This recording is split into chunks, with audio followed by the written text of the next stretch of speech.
جب میں یہ خط پڑھ رہا تھا تو میرا وجود اس جہاز میں دوسروں کے لیے اس نوجوان آدمی کی صورت میں ضرور باقی رہ گیا تھا جو ٹائپ کیے ہوئے چند صفحات پر نظر جمائے ساکت و سامت بیٹھا تھا اور ایک بار عبارت کو آخر تک پڑھ لینے کے بعد پھر حرف آغاز پر آ جاتا تھا۔ صدمے سے میرے سوچنے سمجھنے کی صلاحیت معاف ہو گئی تھی اور میرا ذہن بھیانک حقائق کے جوالا مکھی کے پھٹنے سے جھلس رہا تھا۔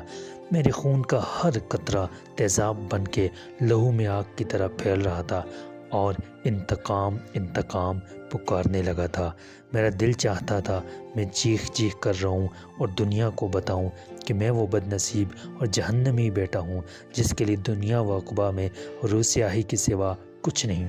خون کا یہ آخری رشتہ تھا جو سلامت رہ گیا تھا، میں نے اس کی قدر نہ کی۔ ایک بار تقدیر نے جدا کیا تھا تو ملا بھی دیا تھا، دوسری بار میں نے اپنا مستقبل سنوارنے کی تدبیر کی اور 7 سمندر پار سفید فاموں سے 200 سال پہلے کے مظالم کا بدلہ لینے کے بہانے انگریز لڑکیوں سے معاشقے لڑاتا رہا۔ یہاں اپنے ہم وطن جو میرے باپ کے دشمن تھے اس پر انسانیت سوز مظالم ڈھاتے رہے۔ اس نے اپنی زندگی کے لیے تمام مصائب اور آلام قبول کیے مگر حرف شکایت زبان پر نہ لایا کہ کہیں اس سے میرے مستقبل کے خواب پریشان نہ ہو جائیں۔ وہ مجھے باقاعدگی سے اتنی رقم بھیجتا رہا کہ جو میری تعلیم کے علاوہ میری عیاشی کے لیے بھی کم نہ تھی اور خود محرومیوں کے عذاب میں گرفتار رہا، بچے کچے ٹکڑوں سے پیٹ بھرتا رہا اور اپنے نوکروں کا نوکر بن کے صبر و شکر کے ساتھ ہر ذلت برداشت کرتا رہا۔ تمہیں آمدن بے خبر رکھا گیا تھا کبیر۔ ایک نادیدہ خیرخواہ کی آواز میرے ذہن میں گونجی۔ صحت اور کاروبار دونوں ٹھیک ہیں الحمدللہ۔ میرے والد کی آواز نے ہزاروں میل کی مسافت طے کر کے ٹیلی فون کی زبان سے جھوٹ بولا۔ خدا نہ خواستہ آج تمہارے والد کو کچھ ہو گیا تو تم کیا کرو گے؟ اس نادیدہ خیرخواہ نے کہا۔ جب تک میں ہوں یہ سوچنا تمہارا کام نہیں کہ کل کیا ہوگا، میرے والد نے ہنس کر ٹال دیا۔ 30,000 روپے ماہانہ کی آمدنی کا مالک، وہ بوڑھا جس کا اکلوتا بیٹا لندن میں اعلیٰ تعلیم کے بہانے عیش کر رہا تھا، وزیر خان جو ماڈل ٹاؤن کی ایک کوٹھی سے کار میں بڑی شان سے نکلتا تھا، جو میر وزیر اینڈ کمپنی کا مالک تھا۔ مالک؟ میر شرافت علی نے کہکا مار کے کہا۔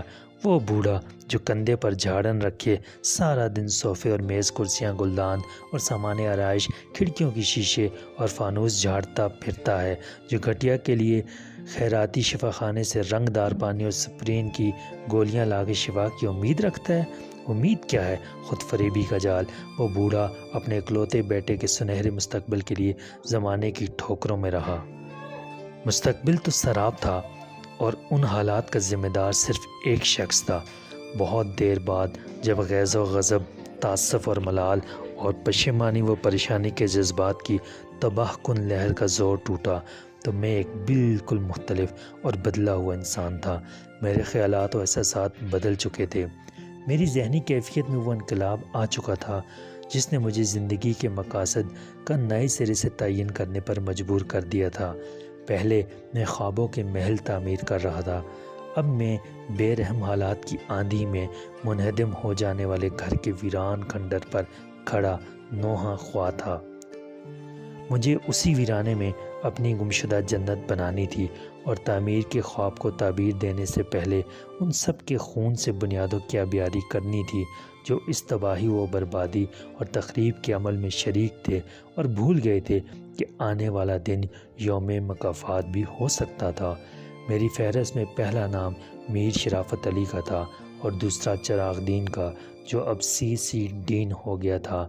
میں نے اپنے آپ سے عہد کیا کہ اس گمنام خط کے مندرجات درست ثابت ہوئے اور مجھے اپنے باپ کی قدم بوسی کے لیے سی ڈین کی کوٹھی کی سرونٹ کوارٹر کے بجائے اس کی قبر پر فاتحہ پڑھنے کے لیے جانا پڑا تو میر شرافت علی کو اس قتل پر اپنے ہاتھوں سے سزائے موت دوں گا اور چراغ دین سے سی ڈین بن کے میرے باپ کی تذلیل کرنے والے کو وہ سزا دوں گا کہ اس کی ذلت کا تماشا باعث عبرت ہو۔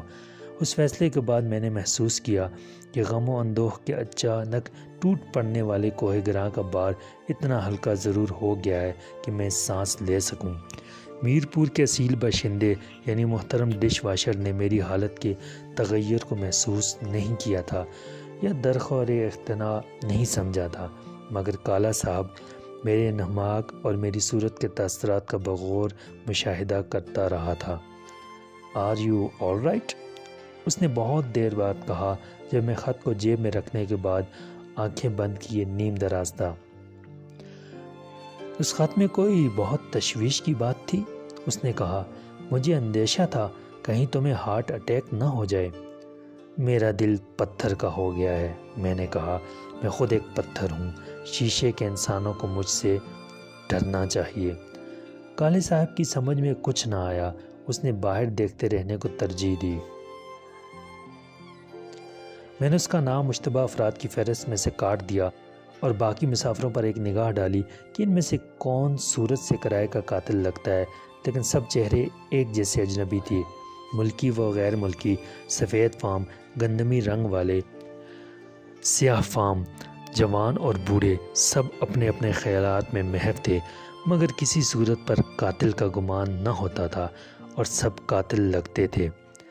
بائی دا وے، کالے صاحب نے اچانک کہا، کیا میں آپ کی کوئی مدد کر سکتا ہوں؟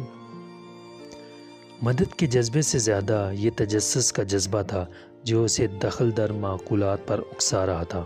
ہاں، میں نے ایک سرد آہ بھر کے کہا، آپ یہ بتا دیں کہ میں نے کمرہ نمبر 203 کو 302 سمجھنے کی غلطی کیوں کی تھی، اور اگر ادھر کا ہنسا ادھر نہ ہوتا تو کیا ہوتا اور کیا نہ ہوتا؟ میں کچھ سمجھا نہیں، کالے صاحب نے چکرا کے کہا۔ ادھر کا ہنسا ادھر؟ میں بھی نہیں سمجھا تھا کہ فومانچو میرا خیر خواہ ہے۔ میں نے افسوس سے سر ہلا کے کہا، کاش میں فومانچو سے مل لیتا۔ کیا سکندر خیریت سے لاہور پہنچ پائے گا یا قاتل اس کو رستے میں لڑکا دے گا؟ دوسرا سوال، کیا سکندر میر شرافت علی کو قتل کر پائے گا جیسے اس نے سوچا ہے، اور چراغ دین کو سبق سکھا سکے گا کہ اس نے اس کے والد کے ساتھ نمک حرامی کی ہے؟ اور یہ اور اس جیسی بہت ساری باتیں اگلی قسط ہم اس کے لیے اپلوڈ کریں گے انشاءاللہ۔ تو 10 ایپیسوڈز ہم نے ابھی تک ڈرامستان فار یو پر اپلوڈ کی ہیں۔ ضرور بتائیے کہ آپ کو ہماری یہ ایفرٹ کیسی لگی۔ شکاری ناول پر مزید ویڈیوز جاری رہنی چاہیے، آپشن 1، اور آپشن 2 ہے کہ نہیں جی، شکاری کو یہاں پر بریک لگائیں اور کسی اور شاندار ناول پر مزید ویڈیوز ڈالیں۔ تو دونوں آپشن میں سے آپ کس آپشن کو سلیکٹ کرتے ہیں؟ آپ کی رائے ہمارے لیے بڑی ضروری ہے، یہ آپ ضرور بتائیں۔ تو جاتے جاتے چینل سبسکرائب کر دیں۔ ملتے ہیں آپ کی رائے کے ساتھ۔ اللہ حافظ۔